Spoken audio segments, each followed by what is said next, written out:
Tout pour investir sur BFM Business. Avec Julien Nebenzal, dit Taureau. Et oui, on va avoir besoin de vos lumières, Julien, parce que c'est vrai qu'on reste sur un marché extrêmement compliqué. Sur la semaine passée, ça a été difficile. Sur le CAC 40, on n'arrivait pas à trouver de point d'accroche. On avait l'impression que tout le monde lâchait un petit peu la rampe. Cela dit, il y a du nouveau. Ce matin, il y a une forme de limitation, on va dire, des pertes sur les indices. On a un CAC 40 qui est en baisse de 2%. Et phénomène intéressant ce matin, le pétrole a flambé et puis s'est replié. Alors il y a des ajustements techniques, il y a des fondamentaux derrière tout ça aussi, mais est-ce que le marché, après une semaine de guerre, serait pas en train de trouver quelques marques pour essayer de se dire je vais construire quelque chose? Alors est-ce qu'il trouve des marques? Vraisemblablement. On a une indication pour ça, c'est le niveau de la volatilité implicite. Elle est montée sur le VIX, donc sur le marché américain, à 35. Ce sont des niveaux qui indiquent toujours l'intégration de l'ensemble des risques. C'est quelque chose que nous n'avions pas avant, et c'est normal, puisque les risques n'étaient pas encore aussi évidents qu'ils le sont maintenant. Et on peut dire en ce sens que ce qu'on a ce matin, en tout cas du point de vue du comportement, je vais dire, est une intégration des hypothèses de développement du conflit et de l'impact au niveau économique mondial. Maintenant, ce qui est, je pense, très important à dire, je vais dire un peu une évidence, mais très important à dire, pour la question que se posent des investisseurs aujourd'hui, c'est que le cadre dans lequel nous sommes, nous évoluons, c'est un cadre de conflit géopolitique.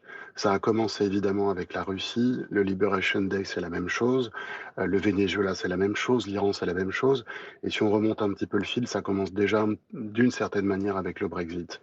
Donc c'est ce cadre dans lequel on est, c'est le cadre dans lequel on évolue et dans lequel on va encore évoluer. Donc je crois que le point vraiment important, c'est de se dire qu'on doit gérer son épargne aujourd'hui dans ce contexte et finalement pas l'accepter, mais intégrer cette notion parce que des surprises comme on a eu là avec l'Iran ou le Venezuela, à mon avis, il va y avoir, je ne suis pas devin, mais je pense qu'on va en avoir pas mal d'autres, parce que là, pour l'instant, on a testé uniquement la partie énergétique. La Russie, l'Ukraine, ça a bougé l'énergie, l'Iran, ça bouge l'énergie. Donc, ce sont des choses qui ne traitent que cette partie-là pour le moment.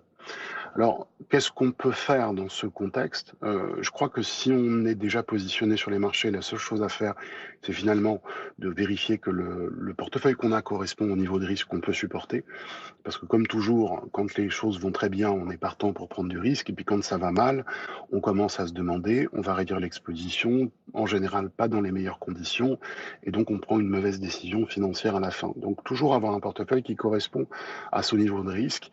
Et pour ceux qui nous écoutent, qui se disent, tiens, j'ai une somme à placer, est-ce que je dois profiter du contexte actuel? Évidemment, je dis en introduction que le marché a intégré déjà des choses, ça se voit.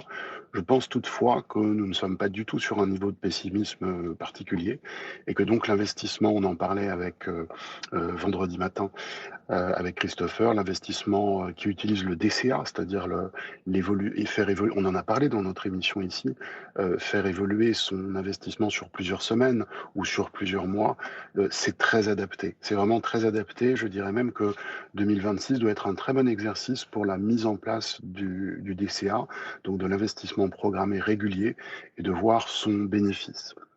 Et puis je dirais, peut-être pour pas terminer, mais rappeler que on peut avoir un biais en ce moment, c'est évident, un biais de disponibilité de l'information. C'est quelle est l'information qui est la plus immédiate ou un biais de représentation.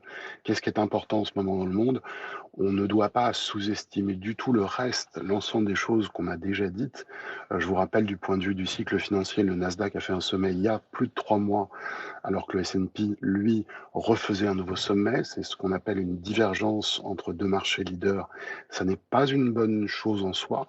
Heureusement, pour le moment, le marché américain n'a pas corrigé, mais enfin, la situation n'est pas très bonne. Le cycle économique, j'ai indiqué que le cycle de Kitchin, c'est-à-dire un cycle qui dure environ 3 ans et demi, 4 ans, on est dans une phase de ralentissement qui commence aux États-Unis.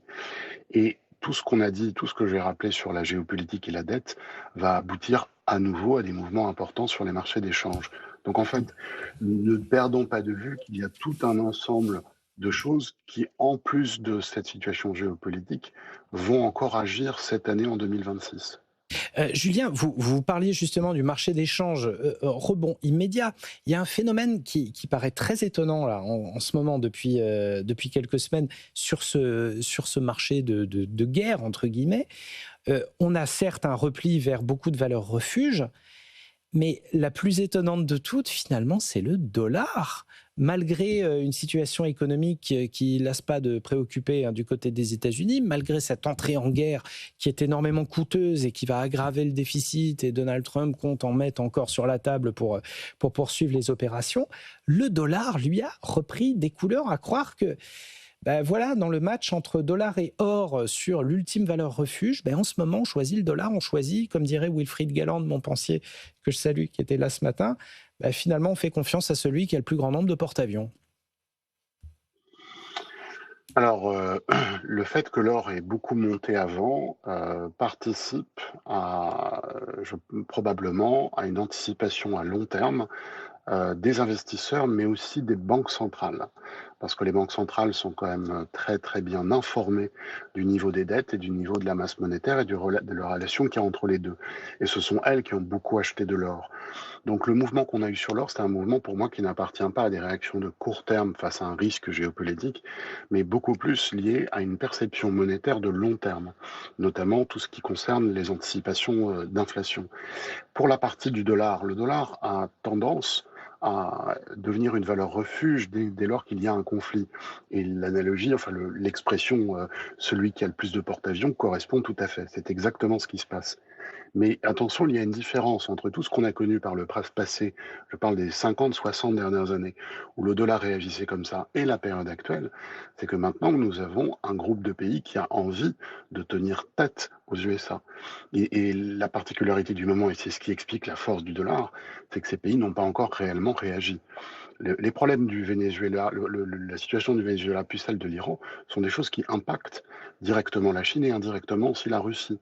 Et cette alliance qu'il y a, enfin en tout cas cette connivence qu'il y a entre ces pays par rapport à la puissance hégémonique, économique et culturelle des États-Unis, eh bien on sait qu'elle est en devenir et qu'il va se passer quelque chose.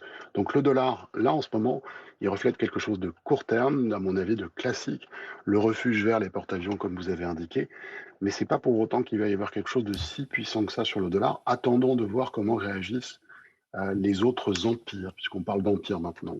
Très, très intéressant. Merci infiniment, Julien Nebenzal. 10 taureaux à retrouver, à réécouter en replay, en podcast, mais toujours très précieux, l'œil de la finance comportementale, surtout sur ces marchés extrêmement, extrêmement agités. Restez avec nous dans Tout pour investir. On revient dans quelques minutes et on va parler de l'alter ego. On vient de parler du dollar.